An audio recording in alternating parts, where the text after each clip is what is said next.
गुरु प्यारी सात संगत जी, राधा स्वामी जी। संगत जी, आज 7 दिसंबर दिल्ली भाटी छतरपुर में बाबा जी ने संगत के साथ सवाल जवाब करे थे जी, जो मैं आज आपके साथ साझा करने जा रहा हूँ जी।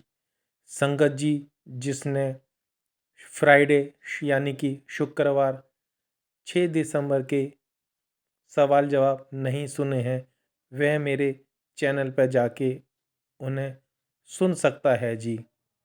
तो संगत जी, आप सभी से मेरी हाथ जोड़कर विनती है कि आप इस वीडियो में शुरू से लेकर अंत तक बने रहें जी।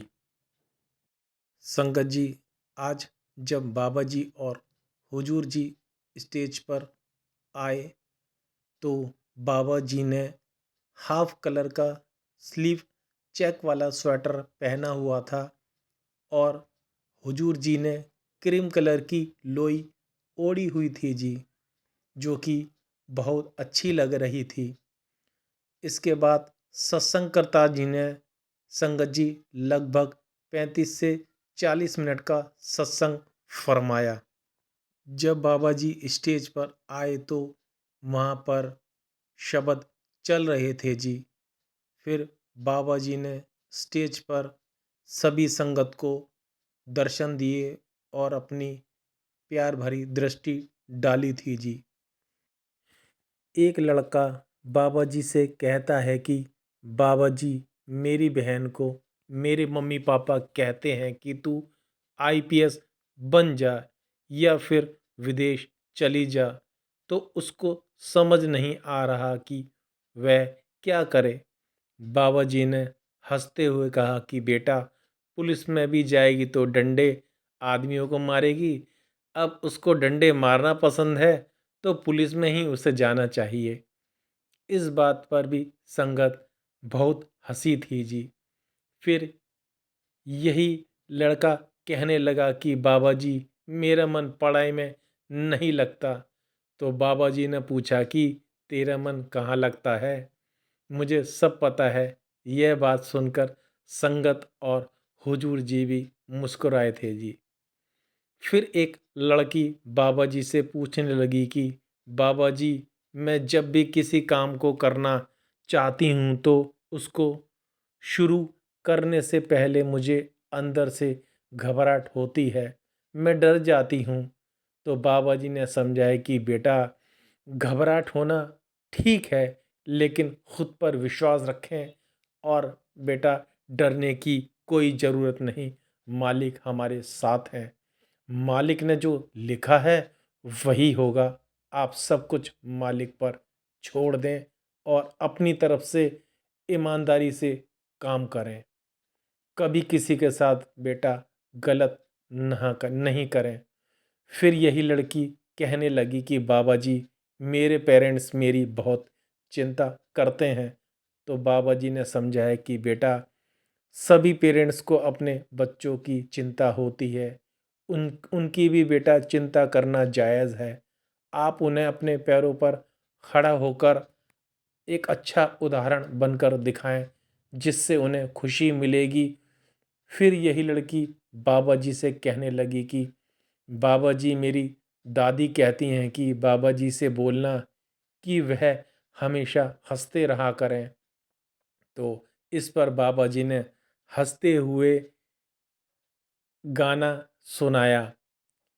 कितना मुझे रुलाया है, हंसने की चाह में कोई हमदर्द नहीं, मेरा साया है।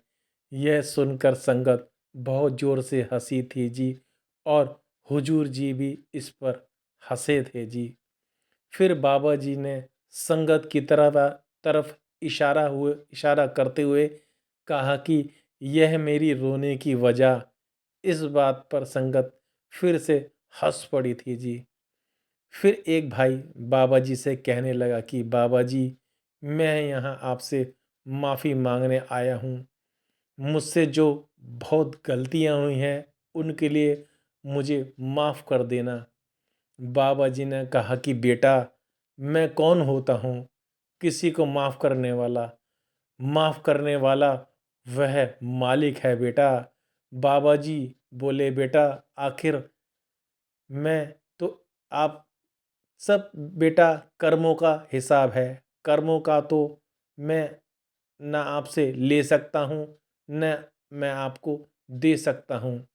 गलती करेंगे तो बेटा हिसाब तो आपको ही देना पड़ेगा। और अगर गलती करके मालिक से माफ़ी मांगेंगे तो बेटा मालिक के घर तो बख्शिश ही बख्शिश है। लेकिन अगर माफ़ी मांगकर फिर से गलती करेंगे तो बेटा कल को भुगतान तो हमें ही देना पड़ेगा। फिर यही भाई कहने लगा कि बाबा जी मेरा आईएएस का पेपर है, आप मेरे साथ चलना। तो बाबा जी ने कहा कि मैंने नहीं कहीं जाना, मैं तो खुद पढ़ाई नहीं कर पाया था, मैं क्या आपकी इसमें मदद करूँगा। बाकी आप मेहनत करें और मालिक पर विश्वास रखें। फिर यही भाई बाबा जी से कहने लगा कि बाबा जी अपना विश्वास मेरे अंदर से कभी भी कम ना होने देना। तो बाबा जी ने हाँ में सिर हिलाया और मुस्कुराए। फिर एक बीबी बहुत ज़्यादा रोते हुए बाबा जी से कहने लगी कि बाबा जी मुझे सुनने में दिक्कत है और मेरी दीदी की टांग में दिक्कत है। हमने कभी किसी के साथ गलत नहीं किया बाबा जी, फिर भी मालिक हमारे साथ ऐसा क्यों कर रहा है। तो इस पर उस बीवी को बाबा जी ने समझाया कि बेटा आप हिम्मत ना हारो, सब कुछ कर्मों का हिसाब होता है।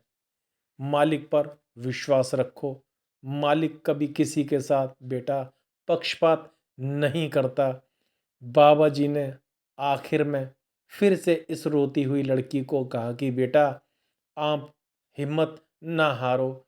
फिर यही लड़की कहने लगी कि बाबा जी मेरे माँ बाप भी हमारी वजह से बहुत परेशान होते हैं।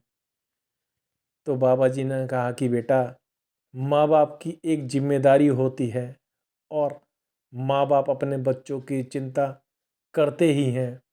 बाकी आप मालिक पर विश्वास रखो। इसके बाद एक लड़का बाबा जी से कहने लगा कि बाबा जी मुझे बहुत गुस्सा आता है। तो बाबा जी ने कहा कि बेटा गुस्से से बेटा कुछ हासिल होता है? गुस्से से तो बेटा हम अपना काम बिगाड़ बैठते हैं। अब अगर मैं आपसे गुस्से से बात करने लगूं तो क्या आपको अच्छा लगेगा? इसलिए बेटा कोशिश करें कि जितना अपने आप को हम गुस्से से दूर रखें उतना अच्छा है। फिर यही लड़का बाबा जी से उसने अगला सवाल पूछा कि बाबा जी कुछ लोग नामदान लेने के बाद गलत काम करने लगते हैं, तो क्या उन्हें ऐसा करना चाहिए? तो बाबा जी ने समझाया कि बेटा कभी हमने दूसरों की परख नहीं करनी, हमें तो अपने आप को यही रखना है और अपनी करनी पर ध्यान देना है। बेटा हमें मालिक के भाड़े और उसकी रज़ा में रहना है। दुनिया में कौन क्या कर रहा है वह उसके अपने कर्म हैं, हमें अपने कर्मों पर ध्यान देना है।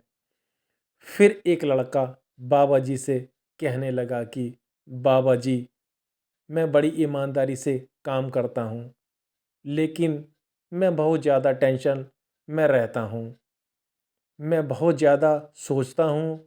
तो बाबा जी ने उस बेटे को बड़े प्यार से समझाया कि बेटा एक हद तक तो सोचना आपका ठीक है, लेकिन जब हम हद से आगे बढ़कर सोचने लगते हैं तो फिर वो सोच हमारी चिंता बन जाती है बेटा। इसलिए हमें बहुत ज़्यादा नहीं सोचना चाहिए। जो होना है वह उसके हुक्म से होना है। फिर यही लड़का बाबा जी से पूछता है कि बाबा जी क्या हमें पूजा करनी चाहिए या नहीं करनी चाहिए? तो इस पर बाबा जी ने कहा कि क्यों नहीं करनी चाहिए? बिल्कुल करनी चाहिए।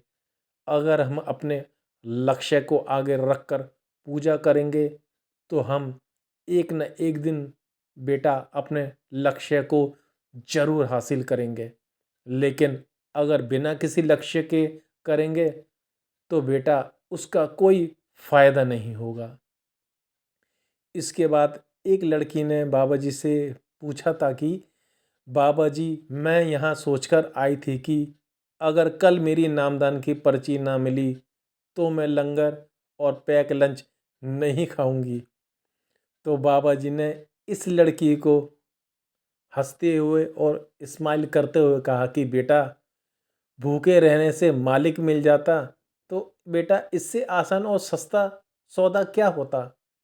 बाबा जी ने गुरु नानक देव जी और भाई मर्दाना जी का एक उदाहरण देकर उस बहन को समझाया कि बेटा, भाई मर्दाना हर समय भूखे रहते थे और हर समय खाने के बारे में ही बात किया करते थे। उन्हें भूख बहुत लगती थी। यह सुनकर संगत बहुत हंसने लग पड़ी थी जी। फिर एक लड़की बाबा जी से कहने लगी कि बाबा जी, आपने मुझे बहुत मौका दिया, उसके लिए बाबा जी आपका दिल से शुक्रिया। मेरा कोई सवाल नहीं है, मैं तो बाबा जी सिर्फ आपके दर्शन करना चाहती थी। तो बाबा जी ने हंसते हुए कहा कि बेटा, औरतों को तो मालिक ने बोलने का पूरा हक दिया है और आप कह रही हैं आपका कोई सवाल नहीं है। इस बात पर संगत बहुत ही जोर जोर से हंसने लगी थी जी। फिर यही लड़की कहने लगी कि बाबा जी, बस आपसे एक चीज़ मांगना चाहती हूँ, आप अपनी दया मेहर बनाए रखना। बाबा जी ने कहा कि बेटा, मांगना क्यों है, जो मिलेगा बेटा करनी से मिलेगा, मांगने से कुछ नहीं मिलेगा। जो भी मिलेगा हमें अपने अंदर से मिलेगा। हर समय मैं आपके साथ रहूँगा। गुरु का मकसद होता है संगत को रास्ता दिखाना। जब आप करनी में जाहिर करेंगे तो बेटा आपकी करनी की मालिक जरूर लाज रखेगा। फिर एक लड़का बाबा जी से कहने लगा कि बाबा जी, आपका बहुत शुक्र है, आपने इतना अच्छा परिवार दिया, इतनी अच्छी पार्टनर दी। अभी मेरी शादी तो नहीं हुई लेकिन वह भी यहीं कहीं पर बैठी हुई है। यह सुनकर सारी संगत हंसने लगती है जी। फिर यही लड़का बाबा जी से कहता है कि बाबा जी, मैं मेडिकल लाइन से हूँ और आप मुझे अपने पास कोई नौकरी दे दो। यह लड़का बार बार बाबा जी से नौकरी की ही बात कर रहा था और नौकरी मांग रहा था। आखिर में सेवादारों को माइक बंद करना पड़ गया क्योंकि यह जिद पर अड़ गया था।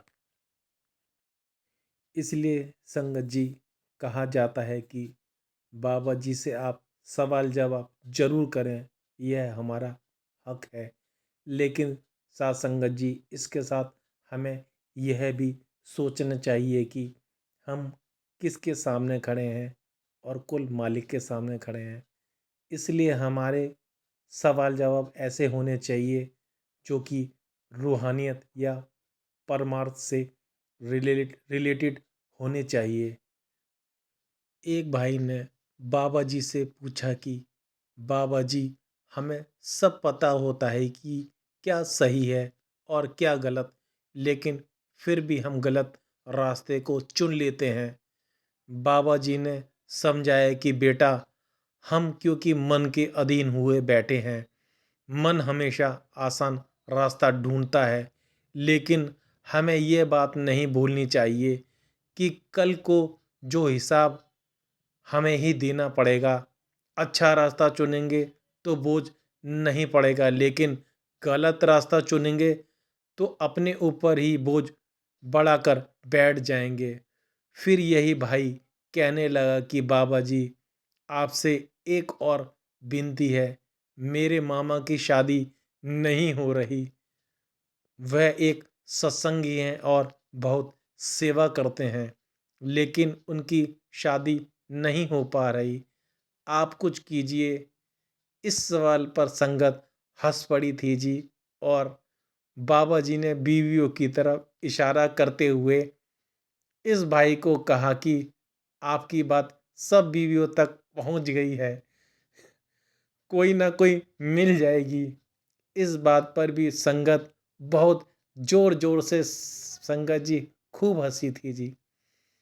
फिर एक लड़की बाबा जी से कहने लगी कि बाबा जी, मैं अपने करियर को लेकर बड़ी दुखी रहती हूँ और मुझे अपने आने वाले कल की टेंशन रहती है। क्या मैं सफल हो पाऊंगी? बाबा जी ने कहा, बेटा, नानक दुखिया सब संसार। बाबा जी बोले, इस संसार में एक भी इंसान ऐसा नहीं है जिसको कोई परेशानी ना हो। बाबा जी ने इस लड़की को समझाया कि बेटा, आप उस चीज़ को चिंता करो जो आपके हाथ में है। बाबा जी बोले, चिंता ताकि कीजिए जो अनहोनी होए। बाबा जी बोले, चीज़ हमारे हाथ में है ही नहीं, क्योंकि फिक्र क्यों करनी है। आप मालिक पर विश्वास रखें। मालिक ने जो लिखा है वह जरूर मिलेगा। दुनिया की कोई ताकत नहीं छीन सकती। यही लड़की कहने लगी कि बाबा जी, मुझे नामदान कब लेना चाहिए, क्योंकि मैं अभी खुद को इस जिम्मेदारी के लायक नहीं समझती। तो बाबा जी ने समझाया कि बेटा, किसी के बहकावे या दबाव में ना आकर नामदान नहीं लेना। पहले आपकी नींव पक्की करो और खुद को इस लायक बनाओ, अच्छे इंसान बनकर दिखाओ। फिर यही लड़की पूछने लगी कि बाबा जी, हम कैसे जान पाते हैं कि हम अच्छे इंसान हैं? तो बाबा जी ने समझाया कि बेटा, मालिक ने सबको विवेक की ताकत दी है और सब जानते हैं कि क्या अच्छा है, क्या बुरा है। यह सोच तो हमें पता ही होता है कि हम सही चल रहे हैं या नहीं। फिर एक भाई बाबा जी से पूछा कि बाबा जी, मेरे परिवार वाले देवी देवताओं की पूजा करते हैं, तो क्या उन्हें ऐसा करना चाहिए? बाबा जी ने समझाया कि बेटा, पूजा करनी चाहिए, लेकिन हमें भक्ति का एक लक्ष्य ध्यान में रखकर ही आगे बढ़ना है। अगर हम बिना किसी लक्ष्य के बेटा आगे बढ़ते जाएंगे तो हम कुछ हासिल नहीं कर पाएंगे। कहीं से भी जुड़ो, करनी तो मालिक की भक्ति है। देवी देवता जब हमारे दरमियान आए थे तो उन्होंने भी हमें उस एक मालिक की भक्ति के लिए ही कहा था। बाबा जी बोले, बेटा, किसी भी धर्म में यह नहीं लिखा कि मालिक दो हैं। यही इसके बाद यही लड़की बाबा जी से कहने लगी कि बाबा जी, मेरा दोस्त भी यहाँ बैठा है और उसका बोर्ड का एग्ज़ाम है। आप उसको ऑल द बेस्ट बोल दो। यह सुनकर भी संगत हंसने लगी थी जी। इस पर बाबा जी कहने लगे कि बेटा, मैं तो खुद ही पढ़ाई नहीं किया करता था, मैं क्या उसकी मदद करूँगा।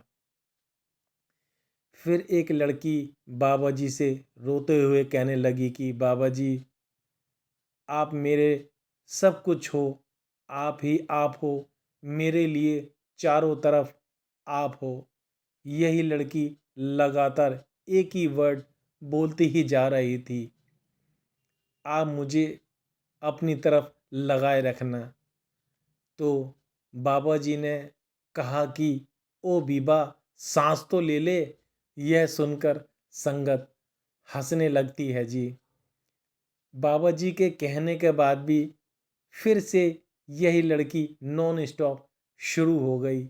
बाबा जी ने फिर हंसते हुए कहा कि बेटा, तू बोल ले या फिर मुझे भी बोलने का मौका दे दे।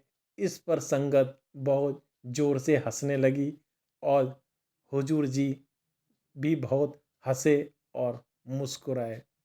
फिर लड़की वह चुप हो गई। बाबा जी ने कहा कि बेटा, मालिक सबके साथ है, अभी हमें दिखाई नहीं देता, इसलिए हम मालिक का एहसास नहीं कर पाते। आप अपनी तरफ से करनी पर ध्यान दो। लफ्ज़ों में कुछ नहीं मिलेगा, जो मिलेगा वह आपके अंदर मिलेगा। फिर लड़की कहने लगी कि बाबा जी, मेरी दीदी की शादी है, आप उन पर कृपा बनाए रखना। बाबा जी ने हाँ में सिर हिला दिया। फिर एक लड़के ने बाबा जी से सवाल किया था कि बाबा जी, मैं सबके साथ अच्छा करता हूँ, लेकिन मेरे साथ हमेशा बुरा ही होता है। बाबा जी ने इस लड़के को समझाया कि बेटा, आपको गिनती में नहीं पड़ना, अपनी तरफ से अच्छा करते जाओ। जो बुरा हो रहा है उसके बारे में ज़्यादा ना सोचा करें। अपनी तरफ से कोई कसर नहीं छोड़नी। तो साथ संगत जी, यह थे वह सवाल जवाब जो आज बाबा जी ने 7 दिसंबर दिल्ली भाटी छतरपुर में संगत के साथ फरमाए थे जी। आशा करता हूँ कि यह सवाल जवाब आपको अच्छे लगे होंगे जी। संगत जी, अब मैं आपसे बस एक छोटी सी यही विनती करना चाहता हूँ कि शायद मैं यहाँ पर गलत हो सकता हूँ। संगत जी, बाबा जी से हमें सवाल जवाब जरूर करने चाहिए, क्योंकि बेटा बाप से ही सवाल जवाब कर सकता है। हमारे दिल में बहुत से ऐसे क्वेश्चन आंसर होते हैं जो कि हम अपने गुरु के सामने करते हैं। लेकिन संगत जी, हमें यह भी सोचना चाहिए कि हमारे सवाल और प्रश्न कैसे हैं। जैसा कि आज एक भाई ने नौकरी से रिलेटेड कुछ सवाल बार बार पूछा और जिद करी, जिससे सेवादार भाइयों को माइक हटाना पड़ा।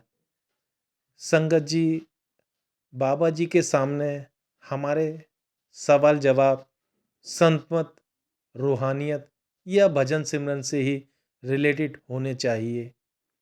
माफ़ी चाहता हूँ संगत जी, यहाँ पर अगर मैं कुछ गलत हूँ तो। बाकी सब समझदार हैं। तो संगत जी, आशा करता हूँ कि यह वीडियो आपको अच्छा लगा होगा।